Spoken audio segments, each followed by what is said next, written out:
Good morning class.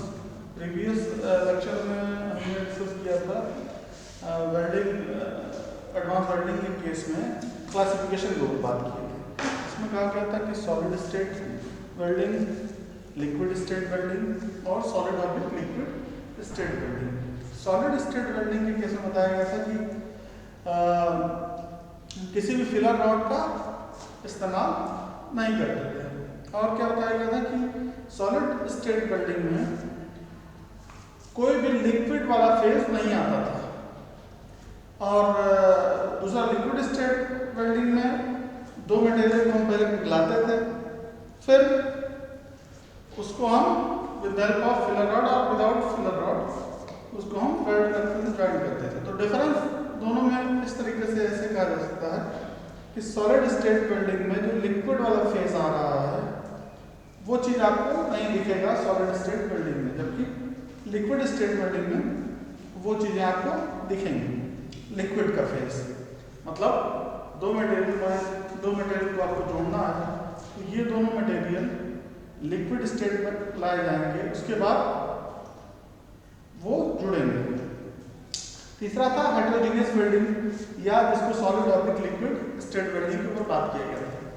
उसमें क्या कहा गया था? उसमें ये कहा गया था कि एक मटेरियल और दूसरा मटेरियल, दो पैरेलल मटेरियल है, अगर इन दोनों को जोड़ना है और दोनों को हमने लिक्विफाई किया तब भी एक दूसरे से ना जुड़े, तो उस केस में हमको हेटेरोजेनियस वेल्डिंग की जरूरत पड़ी।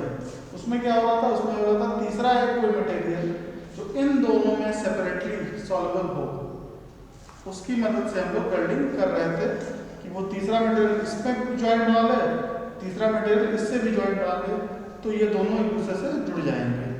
जबकि अगर तीसरे मटेरियल का इस्तेमाल हम ना करें और इन दोनों को खाली पिघलाएं और पास मिलाएं तब ना जुड़े, उस कंडीशन में हमको हेटेरोजेनियस वेल्डिंग की ज़रूरत पड़ी। उसका एग्जाम्पल आपका सोल्डरिंग एंड ब्रेजिंग और एडहेसिव बॉन्डिंग था। ठीक है, इसके बाद हो चुकी थी। फिर हम वो बात किए थे weld design and process selection consideration. Weld design and process selection consideration के केस में क्या था कि कोई भी वेल्डिंग प्रोसेस आप सेलेक्ट कैसे करते हैं, कोई भी वेल्डिंग प्रोसेस हम सेलेक्ट कैसे करते हैं, इसके ऊपर बात हुई थी। तो उसमें क्या कहा गया था? उसमें कहा गया था कि आप जो वर्कपीस पहले वेल्ड करने जा रहे हैं उसका कॉन्फ़िगरेशन क्या है, उसका साइज क्या है, उसके थिकनेस क्या है, उसका स्ट्रक्चर कैसा है, इसके ऊपर डिपेंड कर रहा था। सेकंड पॉइंट था कौन सा मैन्युफैक्चरिंग मेथड आपने इस्तेमाल किया उस कंपोनेंट को बनाने के लिए। मान लिया ये एक कंपोनेंट है और दूसरा कंपोनेंट ये है, इन दोनों को आपको जोड़ना है, तो ये कंपोनेंट किस मेथड से बना है और ये कंपोनेंट किस मेथड से बना है, आपको ये भी जानना जरूरी है। मतलब आपने इसमें कास्टिंग किया है और उस वाले को मशीनिंग किया है, क्या किया है, ये चीज़ आपको पता होना चाहिए। ये हेल्पफुल होगा कि आप कौन सा वेल्डिंग प्रोसेस सेलेक्ट करें इस चीज़ के लिए। थर्ड है सर्विस रिक्वायरमेंट। थर्ड था सर्विस, इसमें हम पिछले लेक्चर में डिस्कस कर चुके हैं, इसमें थोड़ा सा ओवरव्यू दे रहे हैं। तीसरा था आपका सर्विस रिक्वायरमेंट। कहने का मतलब यह है कि उसका जो आप जब जोड़ेंगे दो मटेरियल को, एक मटेरियल लिए दूसरा मटेरियल लिए, इन दोनों को जब आप जोड़ेंगे तो उस जोड़ने के बाद उसके ऊपर कौन से उसके ऊपर कितनी लोडिंग पड़ेगी, उसका इस्तेमाल आपको कहाँ करना है, इस चीज़ को कंसीडर करते हुए थर्ड पॉइंट बताया गया था कि किस तरीके की लोडिंग पड़ेगी, कौन सा कितना स्ट्रेस जनरेट होगा, कौन सा स्ट्रेस जनरेट होगा, इन सब चीज़ों के ऊपर आपको ध्यान में लेकर चलना पड़ेगा।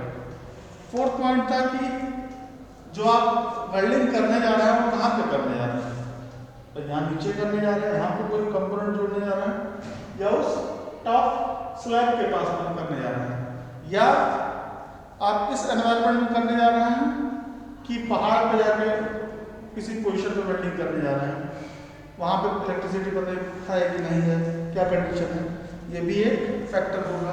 पानी के अंदर आप वेल्डिंग करने जा रहे हैं या स्पेस में वेल्डिंग करने जा रहे हैं, तो लोकेशन भी इम्पॉर्टेंट है, एक्सेसिबिलिटी क्या एक्सेसिबल है ये भी इम्पॉर्टेंट है, और कितनी आसानी से आप वेल्डिंग कर पाएंगे।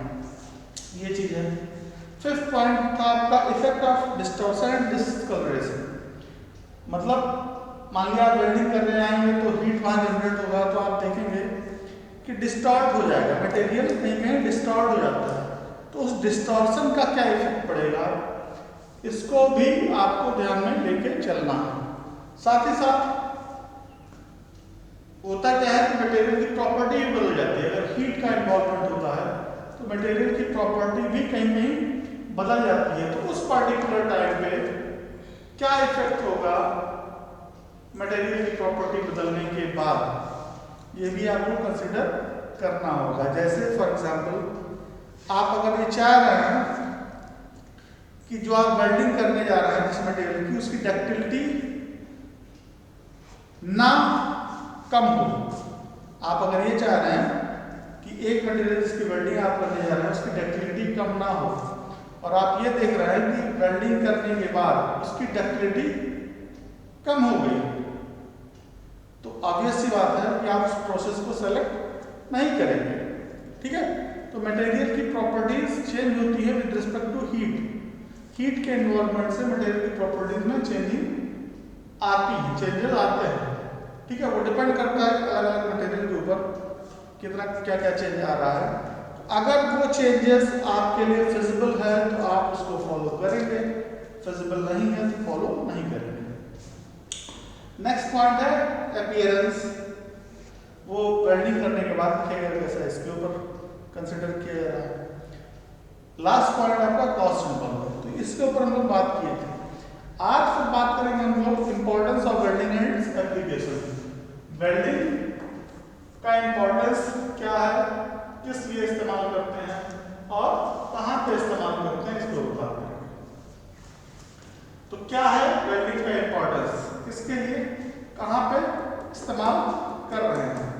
इंपॉर्टेंस में अगर हम देखेंगे, बात करेंगे, तो फैब्रिकेशन पर्पस के लिए इसका इस्तेमाल किया जाता है लार्ज और स्मॉल इंडस्ट्रीज में। किस लिए, फैब्रिकेशन के लिए इस्तेमाल किया जाता है। साथ ही साथ रिपेयर वर्क के लिए वेल्डिंग का इस्तेमाल किया जाता है। ठीक है, रिपेयर वर्क के लिए वेल्डिंग का इस्तेमाल किया जाता है। इसका मतलब कहीं नए प्रोडक्ट को बनाने के लिए भी वेल्डिंग का इस्तेमाल किया जाता है। मान लिया जैसे हमने एग्जांपल भी दिया था कि बाइक में आपने देखा होगा कि स्टैंड है, तो स्टैंड पूरा वो कंप्लीट आप देखेंगे कि बना नहीं है, या क्या कहते हैं उसके जो डिफरेंट पार्ट्स हैं वो भी कहीं न कहीं आप देखेंगे कि उसमें वेल्डिंग हुई रहेगी। तो ऐसा नहीं कि नया कंपोनेंट है तो वो वेल्डेड नहीं होगा, नए कंपोनेंट्स की भी वेल्डिंग होती रहती है इन फील्ड्स में, ऑटोमोबाइल सेक्टर में और डिफरेंट सेक्टर्स में। रिपेयर वर्क के लिए भी वेल्डिंग का इस्तेमाल किया जाता है। क्यों, क्योंकि बेस मटेरियल के बराबर स्ट्रेंथ या उससे ज़्यादा स्ट्रेंथ भी प्रोवाइड कर सकता है। ठीक है, तो ये बेसिकली फैब्रिकेशन पर्पस के लिए और रिपेयरिंग के लिए इसका इस्तेमाल किया जाता है। ठीक है, यहाँ तक कि नॉर्मल एयर और स्पेसेस में भी इसका इस्तेमाल किया जाता है, अंडर वाटर भी इस्तेमाल किया जाता है। तो ये सब इसके इतने ज़्यादा वास्ट एप्लीकेशन है। ठीक है, तो स्पेसिफिक एप्लीकेशन के ऊपर अगर हम लोग बात करेंगे, तो इसके एप्लीकेशन के ऊपर हम लोग बात करें तो एप्लीकेशन है एरोस्पेस इंडस्ट्री, एरोस्पेस में, ठीक है, आपका ऑटोमोबाइल में, ऑटोमोबाइल इंडस्ट्रीज में, और हाउस होल्ड सिस्टम में, हाउस होल्ड इक्विपमेंट्स में, और प्रेशर वेसल्स में। ठीक है, और आपका मैरीन्स में, बिल्डिंग कंस्ट्रक्शन में, रेल रोड में,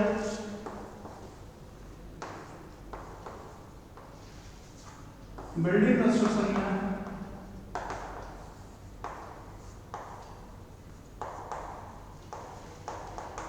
ठीक है। तो इन सब जगहों पे इसका बहुत ज्यादा यूज है। प्रेशर वेसल में, एयरक्राफ्ट इंडस्ट्री में, स्टोरेज टैंक में, ठीक है, स्टोरेज, और जहां भी आप देखेंगे इसका इस्तेमाल आप देखेंगे, मैक्सिमम जगह पे आप इस्तेमाल देखेंगे। आप यहाँ पे देख रहे हैं खिड़कियां जो लगी हुई हैं वो भी वेल्डेड है। ये चेयर रखा हुआ है, ये आयरन का, ये भी वेल्डेड है, ठीक है। ये टेबल जिस पे हम यहाँ रख रहे हैं, चौक रख रहे हैं, ये भी वेल्डेड है, इसका कंपोनेंट वेल्डेड है, ठीक है। पेट्रोकेमिकल इंडस्ट्री में, पाइपलाइन इंडस्ट्री में, ऑटोमोबाइल इक्विपमेंट्स एंड मशीनरी में, शिप बिल्डिंग इंडस्ट्री में, तो वेरियस लोकेशंस में आप देख रहे हैं कि क्या वेल्डिंग का कितना ज़्यादा एप्लीकेशन है। इसीलिए वेल्डिंग प्रोसेस का इस्तेमाल बहुत ज़्यादा होता है इंडस्ट्रीज में। अब नेक्स्ट पॉइंट पर हम बात करेंगे, ठीक है। ये चीज क्लियर हो गया आपका एप्लीकेशन आप इसको ऐसे भी देख सकते हैं कि जहां भी आप अपना नजर घुमाएंगे वहां आपको वेल्डेड पार्ट देखने को मिलेगा, ठीक है। इधर भी आप देखेंगे, अपने घरों में आप देखिए जो आपका बर्तन वगैरह है वहां भी वेल्डेड पार्ट आपको देखने को मिलेगा, ठीक है। स्टील वगैरह के बर्तन जो होते हैं, बाल्टी वगैरह, बकेट वगैरह भी वेल्डेड होता है पार्ट आयरन में। तो ये सब चीजें आपको मतलब हर जगह पे देखने को मिलेगी वेल्डिंग के एप्लीकेशंस। नेक्स्ट टर्म पे हम बात करेंगे फ्लक्स, ठीक है। Fluxes in welding and there purpose, fluxes in welding and there purpose. Flux क्या है? हमने पिछले लेक्चर्स में एक बात कही थी, ये होता क्या है, वेल्डिंग के दौरान ऑक्साइड फॉर्म कर लेता है, हीट इन्वॉल्वमेंट होता है, ऑक्साइड फॉर्मेशन होता है, ऑक्साइड फॉर्म कर लेता है। तो जिससे कि क्या होता है कि ज्वाइंट की स्ट्रेंथ जो होती है वो वीक हो जाती है, ठीक है। ये चीज आप देखते हैं कि वेल्डिंग के दौरान हीट का इन्वॉल्वमेंट होता है और एटमॉस्फेयर से वो रिएक्ट करके जो ज्वाइंट होता है, ज्वाइंट का पोजीशन होता है, हीट अफेक्टेड जोन वाला पोजीशन, वहां पे क्या होता है कि एटमॉस्फेयर से रिएक्ट करके वो ऑक्साइड फॉर्म कर लेता है। तो उस ऑक्साइड फॉर्मेशन की वजह से जो ज्वाइंट की स्ट्रेंथ है वो वीक हो जाती है।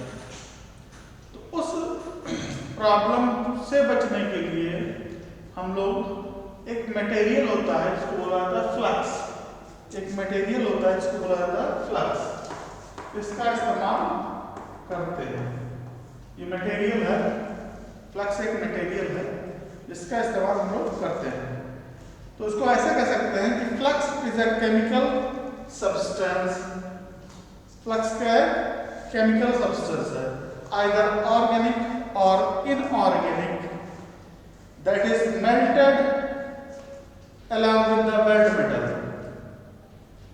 फ्लक्स क्या है? मटेरियल है, और वो किस तरीके का मटेरियल है? केमिकल एक सब्सटेंस है, वो ऑर्गेनिक भी हो सकता है या इनऑर्गेनिक। और क्या होता है कि that is melted along with the weld metal whose purpose is to remove the oxide from the melt and form slag। क्या पर्पज है उसका? कि जो ऑक्साइड फॉर्मेशन हो रहा है उसको रिमूव कर दे। वो कैसे रिमूव करता है? वो रिएक्ट कर लेता है उससे और एक स्लैग फॉर्मेशन बना लेता है। वो पहले ही अपना रिएक्ट कर लेता है और स्लैग फॉर्म कर लेता है, जिससे कि ऑक्साइड फॉर्मेशन रिमूव हो जाता है और आपका वेल्ड स्ट्रेंथ जो होता है, वेल्डिंग ज्वाइंट का जो स्ट्रेंथ होता है वो इंप्रूव होता है, ठीक है। तो during welding if metal is fused in open air oxygen from the atmosphere combines with the molten metal and forms the oxide. This results in low quality and low strength in the weld. ठीक है? In order to avoid these defects, fluxes are used. ठीक है? तो flux basically क्या है? Oxide को remove करने के लिए इसका इस्तेमाल किया जा रहा है. Fluxes reacts with oxides to produce slags. Oxide से रिएक्ट करके क्या करता है? स्लैग फॉर्म करता है. Because of its low melting point and low density, slag floats at the top of the molten metal during solidification, and it protects the weld bed from the oxidation. तो oxidation से ये बचाता है और ये जो स्लैग फॉर्म कर ले रहा है, ये स्लैग ऊपर जल्दी से आ जाता है. क्यों? क्योंकि इसका मेल्टिंग पॉइंट लो होता है और डेंसिटी इसकी कम होती है, इसलिए वो डेंसिटी कम होने की वजह से वो जल्दी से ऊपर आ जाता है. The solidified flux can be removed by the wire brush. Wire brush से इसको रिमूव हम लोग कर लेते हैं. ठीक है? तो अगर फंक्शन ऑफ फ्लक्स कोटिंग के ऊपर हम लोग बात करेंगे डिटेल्ड वे में, तो ये तो डिस्कस हो गया. ठीक है?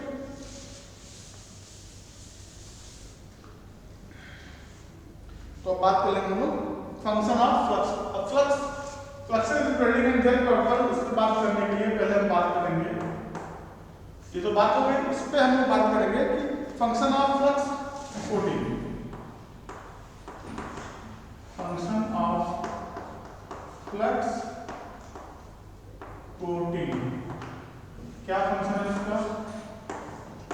एक्ट एज अ फ्लक्स क्या करता है?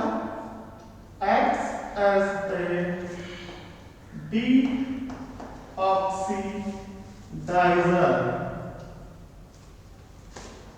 एक्ट्स एज ए मतलब वर्क कह सकते हैं. Work as a weld स्ट्रेंथनर.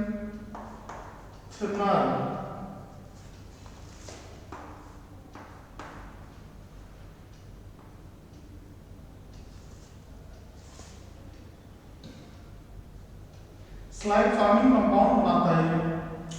Forms slide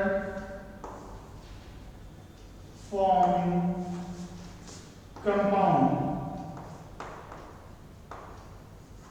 ठीक है? वेल्डिंग के स्ट्रेंथ को इंक्रीज करता है, ऑक्सीडेशन को मिनिमाइज करता है.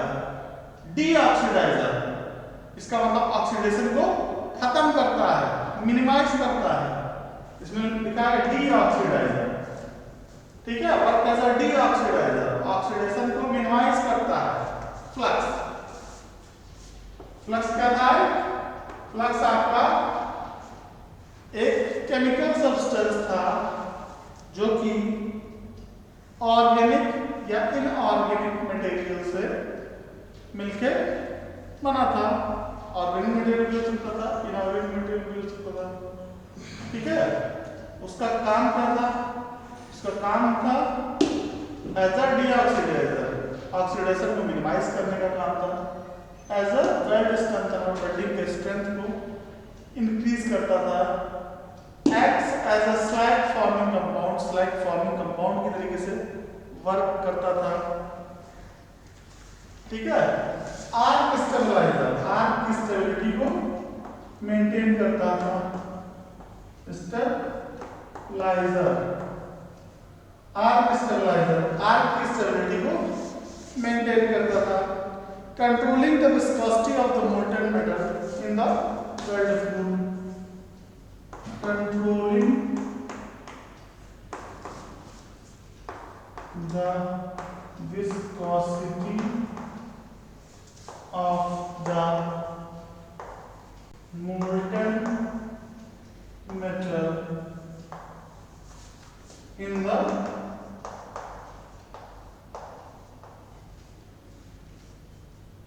whirlpool। ठीक है, विस्कोसिटी को कंट्रोल करता था। ठीक है, तो आर्क की स्टेबिलिटी को बढ़ाता था, आर्क स्टेबल होता था, उसकी विस्कोसिटी को भी कंट्रोल करता था। ठीक है, जो मोल्टन मेटल का जो व्हर्लपूल बनता था उसकी विस्कोसिटी को भी ये कंट्रोल करता था। ठीक है, increasing the heat concentration and weld deposit rate,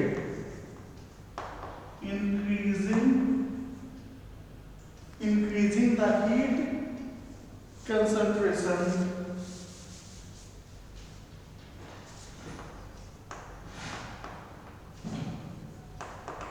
increasing the heat concentration and weld deposit rate।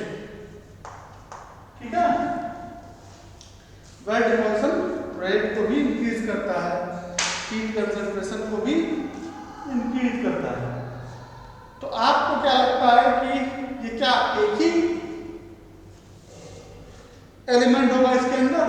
नहीं, ये नंबर ऑफ एलिमेंट्स से मिलके बना होगा।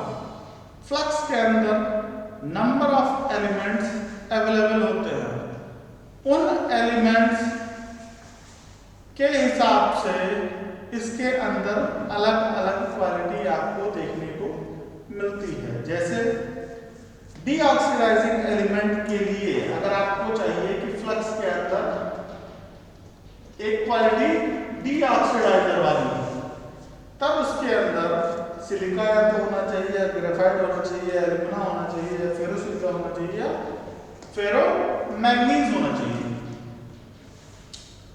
इनमें से अगर कोई एक एलिमेंट है फ्लक्स के अंदर तो फ्लक्स बिहेव करेगा एज अ डीऑक्सीडाइजर।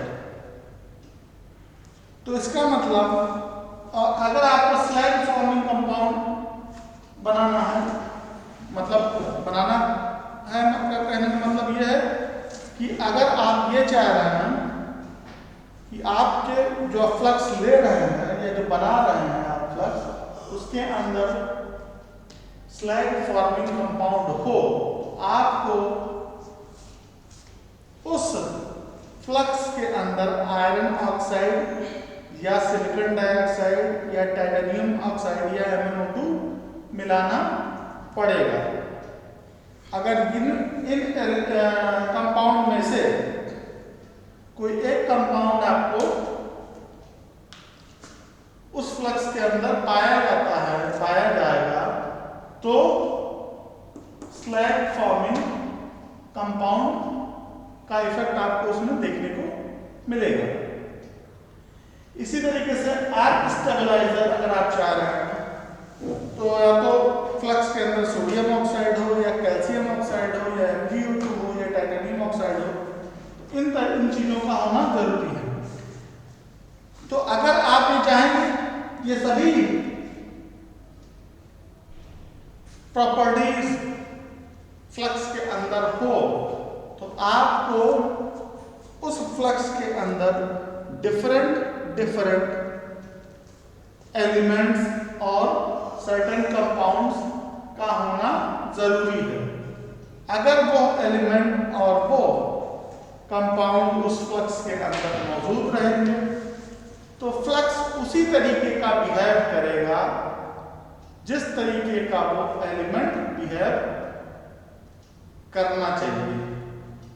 कहने का मतलब यह है कि अगर आप वेल्ड स्ट्रेंथनर चाह रहे हैं, आप ये चाह रहे हैं कि स्लैग वेल्डिंग स्ट्रेंथ को भी इंक्रीज करे, वो स्लैग करे, फ्लक्स वेल्डिंग स्ट्रेंथ को भी इंक्रीज करे, तो ये कैसे पॉसिबल होगा?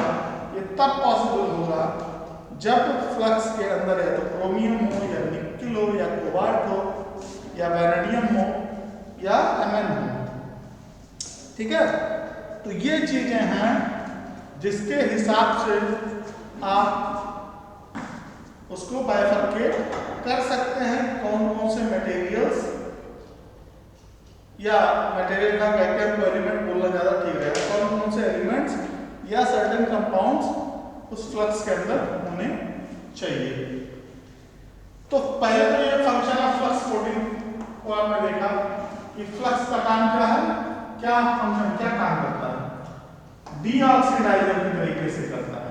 डीऑक्सीडाइजर मतलब ऑक्सीडेशन को मिनिमाइज करता है। ऑक्सीडेशन को मिनिमाइज का मतलब, ऑक्सीडेशन को मिनिमाइज का मतलब ये है कि अगर आप वेल्डिंग करने जा रहे हैं और हीट का इन्वॉल्वमेंट हो रहा है, तो वेल्डिंग करेंगे और हीट का इन्वॉल्वमेंट होगा तो आप ये देखेंगे कि एनवायरनमेंट से हीट की वजह से एक रिएक्शन आपको मिलेगा जिसको बोलेंगे हम ऑक्सीडेशन। जहां पे ज्वाइंट होगा वहां पे ऑक्सीडेशन हो जाएगा, ऑक्साइड फॉर्म करेगा। तो उस पर्टिकुलर टाइम पे आप ये नहीं चाहेंगे कि वो ऑक्साइड फॉर्म करे। क्यों? क्योंकि अगर ऑक्साइड फॉर्म करेगा तो जिससे वेल्ड ज्वाइंट का जो स्ट्रेंथ है वो वीक हो जाएगा, स्ट्रेंथ कम हो जाएगा। ठीक है, तो इसीलिए आप चाहेंगे कि एक कोई फ्लक्स इस्तेमाल करें जिसके अंदर ये क्वालिटी हो। कौन सी क्वालिटी? डीऑक्सीडाइजर की क्वालिटी, ऑक्सीडेशन को मिनिमाइज करने की क्वालिटी। फ्लक्स एक मटेरियल है जिसके अंदर ये क्वालिटी तब पाई जाएगी जब उस क्वालिटी के रेस्पेक्टिव एलिमेंट उसके अंदर होगा, जैसे सिलिका या ग्रेफाइट, एल्यूमिना, फेरोसिलिका या फेरोमैंगनीज। अगर ये चीजें होंगी तो वो ऐसा डीऑक्सीडाइजर वर्क करेगा। दूसरा है वेल्ड स्ट्रेंथनर, वेल्डिंग स्ट्रेंथ को इंक्रीज करे। दूसरा है वेल्ड स्ट्रेंथनर, वेल्डिंग स्ट्रेंथ को इंक्रीज करे। तो फ्लक्स ऐसा होना चाहिए जो कि वेल्डिंग के स्ट्रेंथ को इंक्रीज करे। तो सेकंड पॉइंट आपका था वेल्ड स्ट्रेंथनर। तो वेल्ड स्ट्रेंथनर कैसे रहेगा? इस दोनों रहेगा। ये तब रहेगा जब आप उस फ्लक्स के अंदर वेल्ड स्ट्रेंथनर वाले एलिमेंट्स को डालेंगे, और वो एलिमेंट्स क्रोमियम हो गया, निकल हो गया, कोबाल्ट हो गया, वैनेडियम हो गया, एमएन हो गया, इस तरीके से स्लैग फॉर्मिंग कंपाउंड। आप ये चाहेंगे कि वो एटमॉस्फेयर से जो ऑक्साइड फॉर्म कर रहा है उस ऑक्साइड से रिएक्शन करके स्लैग फॉर्म कर ले, और वो स्लैग तेजी से फॉर्म करे। तेजी से क्यों कह रहे हैं? ऐसा ना हो कि स्लैग तो बन गया, स्लैग फॉर्म कर गया, ठीक है, अब जब तक कूलिंग हो रही है, मतलब कूल हो रहा है और स्लैग धीरे धीरे ऊपर आ रहा है, तब तक कूल हो गया, तो स्लैग अंदर ही फंस गया वेल्डिंग में। तो इस प्रॉब्लम को बोलेंगे स्लैग इंक्लूजन। इसको इस प्रॉब्लम को बोलेंगे, प्रॉब्लम एक है, ये डिफेक्ट है, स्लैग इंक्लूजन। स्लैग ही ट्रैप कर गया, फंस गया, स्लैग ट्रैप हो गया, तो उसको बोलेंगे स्लैग इंक्लूजन। तो स्लैग फॉर्मिंग कंपाउंड, ठीक है। नेक्स्ट है आपका आर्क स्टेबलाइजर। तो आर्क स्टेबलाइजर की तरीके से इसका इस्तेमाल किया जाता है फ्लक्स का। ये क्या करता है? आर्क की स्टेबिलिटी को भी इंक्रीज करता है, आर्क को स्टेबल बनाता है, फ्लक्चुएशन नहीं रखता है आर्क में, अनइवन टेम्परेचर डिस्ट्रीब्यूशन जिसकी वजह से नहीं होगा, यूनिफॉर्मिटी आएगी, ठीक है। Controlling the viscosity of the molten metal in the weld pool, ठीक है, विस्कोसिटी को कंट्रोल करता है। ठीक है, ये काम करता है flux. Increasing the heat concentration को इंक्रीज करता है और वेट डिपॉजिट रेट को भी इंक्रीज करता है, ठीक है, फास्ट वेल्डिंग के पर्पस के लिए। ठीक, तो ये फंक्शन है फ्लक्स का। अब बात करेंगे flux coating materials, flux coating materials के ऊपर बात करेंगे कि कौन सा मटेरियल आप डालेंगे तो किस तरीके का फंक्शन हम करेंगे। Coating material, flux coating material, flux coating material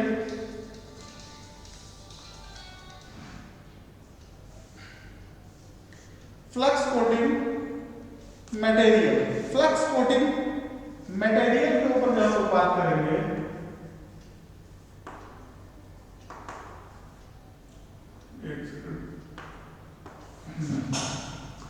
flux coating material के ऊपर जब बात करेंगे तो नंबर 1 कहेंगे बी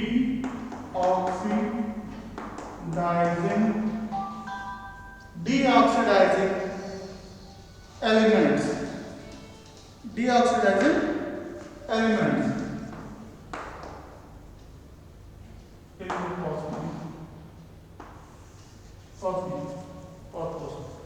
डीऑक्सीडाइजिंग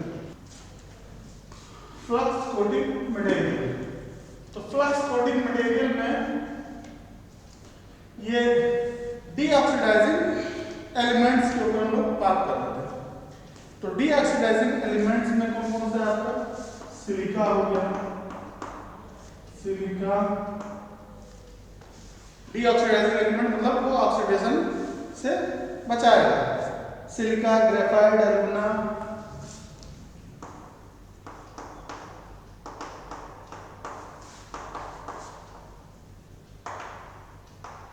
ठीक है, सिलिका हो गया, ग्रेफाइट हो गया, एल्यूमिना हो गया, फेरोसिलिका हो गया, फेरोमैंगनीज हो गया।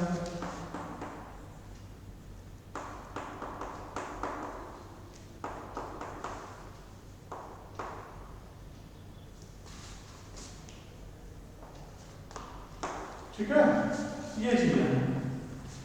तो डीऑक्सीडाइजिंग एलिमेंट कौन कौन सा? Silica, graphite, alumina, ferrosilica, ferromanganese. तो अगर ये एलिमेंट्स हैं तो आप ये जान जाएंगे कि उस मटेरियल, उस फ्लक्स के अंदर डीऑक्सीडाइजिंग की कैपेबिलिटी है। ठीक है, इसका मतलब इन एलिमेंट्स और इन मटेरियल्स का होना उसमें जरूरी है। ठीक है, नेक्स्ट है slag formation compound.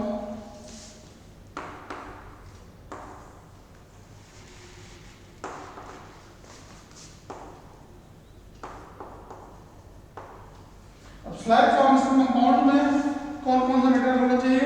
Iron oxide, silicon dioxide, iron oxide,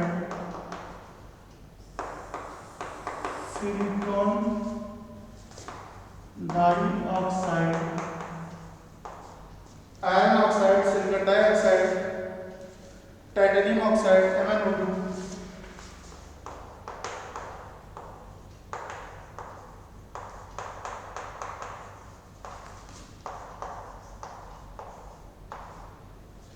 ठीक है, टाइटेनियम ऑक्साइड MnO2।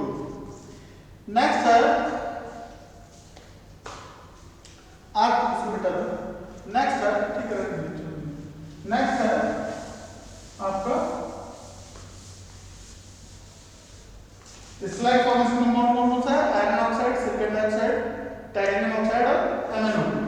मतलब अगर ये एलिमेंट्स हैं, ये अगर कंपाउंड है तो आप ये देखेंगे कि उसमें स्लैग फॉर्मिंग कंपाउंड की चांसेस होंगे फ्लक्स के अंदर।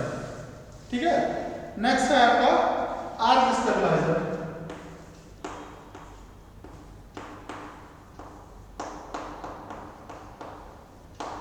आर्क स्टेबलाइजर मतलब आर्क की स्टेबिलिटी को मेंटेन करता है।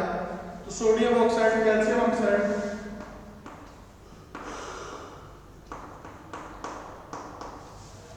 सोडियम ऑक्साइड, कैल्शियम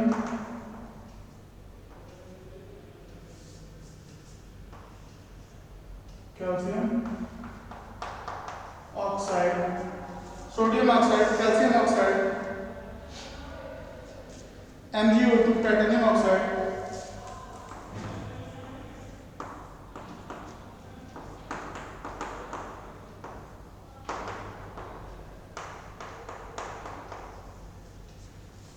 इन कंपाउंड्स का होना जरूरी है। ठीक है, आर्क स्टेबिलिटी के लिए इन कंपाउंड्स का होना जरूरी है। अगर sodium oxide, calcium oxide, MgO2 या टाइटेनियम ऑक्साइड होगा, आर्क की स्टेबिलिटी आप देखेंगे कि उसमें पाई जाएगी। नेक्स्ट आपका है weld स्ट्रेंथनर।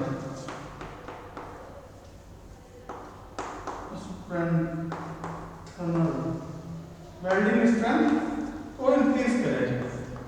Chromium, cobalt, nickel vanadium,